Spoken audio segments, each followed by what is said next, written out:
수험생 여러분 안녕하세요. 상크이저스입니다. 25년 7급 국가직 합격성이 나왔는데요. 이번 영상은 합격성과 관련된 제가 간단한 좀 조언을 좀 드릴게요. 여기 보시면은 이렇게 합격성이 쭉 나와 있는데요. 제가 오랫동안 수험생분들을 상담을 해보니까 종종 이런 경우가 있어요. 특히 초시생분들이 많이 좀 시행착오하는데요. 예를 들어서 어떤 직렬의 필기 합격선이 높아요. 점수가. 점수가 높다는 거는 뭐 여러 가지 의미가 있겠죠. 뭐 첫 번째는 관련 시험 난이도나 어떤 난도가 좀 평이하게 나온다거나 아니면 이제 경쟁자 실력이 상당히 높거나 이런 경우가 많죠. 또 반대로 특정 직렬은 다른 직렬에 비해서 필기 합격선이 낮게 나오는 경우도 있죠. 아니면은 뭐 소방이나 뭐 경찰이나 시험을 딱 봤는데 합격 컷이 또는 합격선이 낮아요. 그 말은 그해 시험이 난이도가 상당히 어렵게 출제된 걸 뜻합니다. 근데 이거를 잘 인지하지 못하시는 분들이 상당히 많이 계세요. 예를 들어서 자, 첫 번째 뭐 장애인 직렬 수험생들, 장애인 직렬 수험생들은 일반 수험생들에 비해서 컷이 상당히 낮습니다. 여기 보시면은 7급 같은 경우도 일반 이제 직렬의 뭐 합격 선은 뭐 82점, 뭐 89점 이런데 여기 밑에 내려가면은 장애인 그럼 보면은 뭐 50, 47 이렇게 나온다는 거죠. 이건 구급 공무원도 마찬가지일 것 같아요. 이때 장애인 직렬 수험생들이 시행착오하는 게 우리는 국 같은 경우는 되게 낮거든요. 과락만 넘기면 되는구나. 그래서 애시당초 공부 계획을 세울 때 과락을 넘길 생각으로 공부를 합니다. 자, 근데 한번 고민을 한번 해보죠. 왜 점수가 낮은 걸까? 시험이 어렵기 때문에 점수가 꽈락을 넘겨도 합격할 수 있는 거예요. 시험이 쉬우면 장애인 직렬 수험생들도 점수는 높아집니다. 일단 기본적으로 시험은 어렵다는 거죠. 왜 어렵냐고 제가 이렇게 강조하면 가끔씩 학생들이 물어봐요. 선생님 올해 영어 시험 좀 어땠던 것 같아요? 많이 쉬웠나요? 어려웠나요? 그럼 저는 늘 항상 같은 대답을 해요. 어렵다. 자, 왜냐면요. 강사인 제가 그냥 영어 과목만 놓고 천천히 풀어본 다음에 평가를 내리는 거랑 수험생들이 시험장 가가지고 긴장한 상태에서 5과목을 빠르게 정시없이 푸는 거랑 그거는 완전 다른 겁니다. 수험생들의 체감 난이도는 다르다는 거죠. 그래서 장애인 직렬 수험생들이 종종 선생님 저는 꽈락만 넘길 생각으로 공부해서 합격하고 싶습니다. 자, 이런 분들은 꽈락이 나와요. 왜 그러냐면 그렇게 공부하게 되면은 체계적으로 단계별로 공부하는 게 아니라 요령을 펴가지고 막 이것저것 빼고 극단적으로 공부해요. 뭐 어떤 특정 분야만 공부하려고 하고. 근데 그렇게 공부해서 시험이 쉽게 나오면 그게 통할 수도 있겠지만 근데 보통 시험은 쉽지 않다는 거죠. 어렵게 나오니까 꽈락이 나요. 그럼 오히려 제 장애인 직렬 합격생들은 보통 합격을 어떻게 하냐면요. 그냥 일반 수험생들처럼 공부를 해요. 그러면 장애인 직렬 시험 갔을 때 점수가 잘 나옵니다. 자, 기수직도 한번 예를 들어 볼까요? 뭐 토목직은 워낙 어렵고 전기직. 자, 이런 기수직도 다른 직렬에 비해서 합격선이 낮아요. 그럼 학생들 똑같은 고민을 한다는 거죠.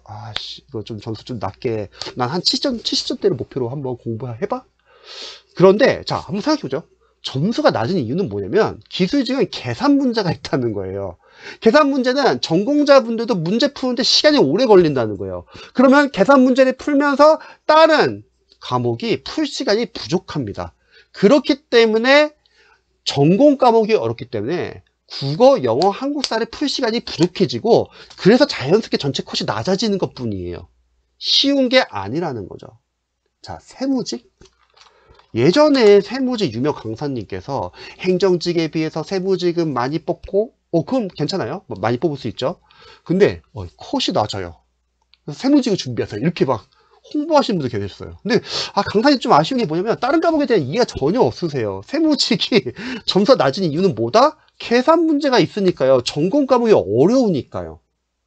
근데 학생들은 단순하게 높고 낮음으로 판단한다는 거죠. 자, 직렬 바꾸려는 수험생들. 선생님, 저는 이제 초시생인데요. 경찰과 소방 중에서 어떤 시험을 준비해야 제 합격 가능성이 좀 높을까요? 이런 고민을 하는 경우가 많거든요. 근데 이게 전혀 의미가 없는 게 어차피 만약에 제가 이거 좀 적어놨는데, 자, 합격선이 보통 여러분들 시험을 보면요, 특정 과목은 어렵게 나올 수도 있고 또 평형에 나올 수도 있잖아요. 근데 합격선은 저는 약간 이렇게 생각해요. 만약에 시험이 어렵게 나오면 당연히 합격선은 전체적으로 떨어질 수밖에 없고요. 시험이 쉽게 나오거나 평형에 나오면 합격선은 올라갈 수밖에 없거든요. 근데 이때 필기 합격하는데 바뀌지 않는 약간 진리 같은 게 저도 있다고 생각을 해요. 그게 뭐냐면, 맞춰야 하는 문제에서 여러분들 실수를 최대한 줄이잖아요.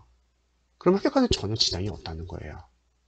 자, 뭐냐면, 물론 100점 방지는 킬러 문제 나오죠. 지역적 문제 나오죠. 근데 그 문제를 냉정하게 맞출 수 있는 학생들이 과연 얼마나 될까? 왜냐면 대다수가 다 비슷한 강사님의 비슷한 교재를 보거든요. 근데 그런 문제들은 보통 기출을 벗어나서 틀리라고 내는 문제가 보통 많습니다. 그래서 나는 지역적인 문제에 틀려가지고 떨어졌어요, 이런 분들 거의 없어요. 그거는 틀려도 상관은 없어요. 어차피 그만큼 합격선은 떨어지니까요. 그게 아니라 내가 맞춰야 하는 문제에서 실수를 해가지고 한두 문제 차이로 떨어지는 학생들이 많습니다. 그러니까 여러분들이 맞춰야 하는 문제를 실수를 줄이는 게 중요하고, 그래서 우선순위가 중요한 겁니다. 지역적인 게 아니라 일단 기출, 두 번째는 기본서와 기출 단거나, 그리고 나서 여러분들이 문제 적용 연습을 하면서 지역적인 문제를 낳는 시간 내에서, 낳는 기간 내에서 추가하면 되는 거고요. 또 지역적인 문제도 풀 수 있는 방법이 있죠. 바로 선지소거법. 객관식 시험이니까 선지에서 조금이라도 오답의 여지가 있는 거는 다 소거를 하자. 그러기 위해서는 분석이 중요한 거예요. 그래서 필기 합격하는 데는 어려운 문제를 맞춰야지 합격하는 게 아니다. 그게 아니라 맞춰야 하는 문제를 실수를 줄이는 게 중요하고, 그 실수를 줄이기 위해서는 여러분들 평상시에 분석을 해놔야 돼요. 내가 틀리는 문제가 있다. 그러면 그 틀리는 문제의 원인이 무엇인지. 강사로서는 단순하거든요. 이론이 제대로 이해, 정리, 암기, 복습이 안 됐거나, 이론을 안다고 했는데 틀렸어. 그럼 관련된 문제에 적용 연습이 제대로 안 됐거나. 왜냐면 강사로서는 이론과 문제 적용은 완전 별개거든요. 그래서 문제를 풀면서 적용 연습하고 틀려보고 분석을 해봐야죠. 아니면 그게 아니라면 문제를 풀면서 혹시 내가 중요한 포인트나 키워드를 놓쳤는지, 그런 거를 분석을 한 다음에 플래너에다 글로 적으셔야 돼요. 그래야지 확실하게 알 수 있거든요. 글로 안 적으면 계속 까먹고 계속 반복이 됩니다. 그러니까 직렬 선택할 때도 마찬가지인데, 보통 제가 이제 보통 지역 선단도 많이 하거든요. 보통 원서 줬을 때. 그러면 이런 게 있어요. 그래서 인기가 높은 직렬이 있고, 아니면 인기가 낮은 직렬, 또는 인기가 낮은 지역이 있다고 할게요. 그러면 이런 게 있는 것 같아요. 인기가 높은 직렬은 이유가 있고, 인기가 낮은 직렬은 그 이유가 있는 것 같아요. 그러면 여러분들이 나는 이 직렬과 이 직렬을 이제 고민 중인데 어떤 걸 선택할지, 근데 뭐가 합격 가능성이 더 높나요? 그거는 전혀 의미가 없는 게, 어차피 많이 뽑으면은 많이 몰리고요, 적게 뽑으면 소신 지원하신 분들 중에서 잘하시는 분들 합격을 하는 거거든요. 그러니까 중요한 거는 실력이 중요한 거지 가능성이 중요하지 않아요. 가능성은 우리가 키워야 되는 거죠. 높여야 되는 거죠. 그리고 직렬 선택할 때 가장 중요한 거는, 여러분들이 현직에서 일할 때 각각 장점과 단점이 있잖아요. 근데 이런 고민을 잘 안 하세요. 일단 수험생 때는 불안하니까 일단 합격하고 나서 보자 해서 막 타 지역을 쓴다거나, 아니면 먼 지역을 쓴다거나, 아니면 인기가 없는 막 직렬을 막 선택한다거나. 근데 그런 분들은 합격하고 나서 후회해가지고 다시 준비하시는 분들이 많이 계십니다. 그래서 여러분들이 각 직렬의 장점과 단점을 알아보셔야 돼요. 경찰 직렬이라면 이런 장점, 이런 단점이 있고, 소방 직렬이면 현지에서 일할 때 이런 장점과 단점이 있다. 장단점을 알아보는 건 간단하죠. 유튜브에 현직자분들도 계시고, 아니면 의원 면직하신 분도 계시고, 챗 GPT로 검색할 수도 있고, 그분들의 유튜브나 블로그 글을 검색할 수도 있죠. 좀만 검색해보면 다 나오는 거거든요. 그러면 그런 걸 딱 비교해 봤을 때, 이런 장점과 이런 단점이 있는데, 그래도 내가 현직에서 많이 일한다 했을 때 그래도 그나마 이 직렬에서 내가 좀 행복함을 좀 느끼겠구나, 그런 직렬을 지원해야 되는데, 그게 아니라 막 합격 가능성을 막 고민한다는 거죠. 아니, 실력이 없으면 어디든 안 돼요, 어차피. 그거는 우리가 선택하고 나서 올리면 되는 문제인 거죠. 그리고 마지막으로 이제 수험생 나이 고민, 이거 은근히 많이 하시거든요. 근데 여기 보면 이런 게 있어요. 합격자 현황 딱 봤을 때 연령별 합격자 현황, 자 보세요. 어때요? 자, 20세 말고도 30세, 40세, 50세 이렇게 하는 사람들이 있어요. 7급이에요. 7급. 9급은 더 많을 거고요. 가끔씩 나이를 고민하시는 분들 중에서 제가 편입 영어 과외를 할 때도 비슷한 고민을 해요. 20대 20대 여학생들이 선생님 저 편입하면 일반 학생들 비해서 나이 늦게 졸업하는데 괜찮을까요? 괜찮아요. 편이 이제 선생님들 중에서 이제 여선생님이 계시잖아요. 전혀 의미 없고요. 그리고 100세 시대예요. 공무원도 마찬가지예요. 30대이신 분들 너무 늦지 않나요? 40대이신 분들 제가 합격하고 들어가면 너무 늦지 않나요? 아니요. 제 학생분들 중에서 50대 이제 여자 수험생분들 계셨고요. 각자 꿈을 위해서 공직의 꿈이 있다면 나이는 의미가 없습니다. 안 뽑으면은 뭐 어쩔 수 없지만 뽑는다고 하면 나이 걱정은 하지 마세요. 그리고 제 아내도 공무원이지만 현직 들어가면은 동기분들 중에서 나이 많으신 분들 많이 계십니다.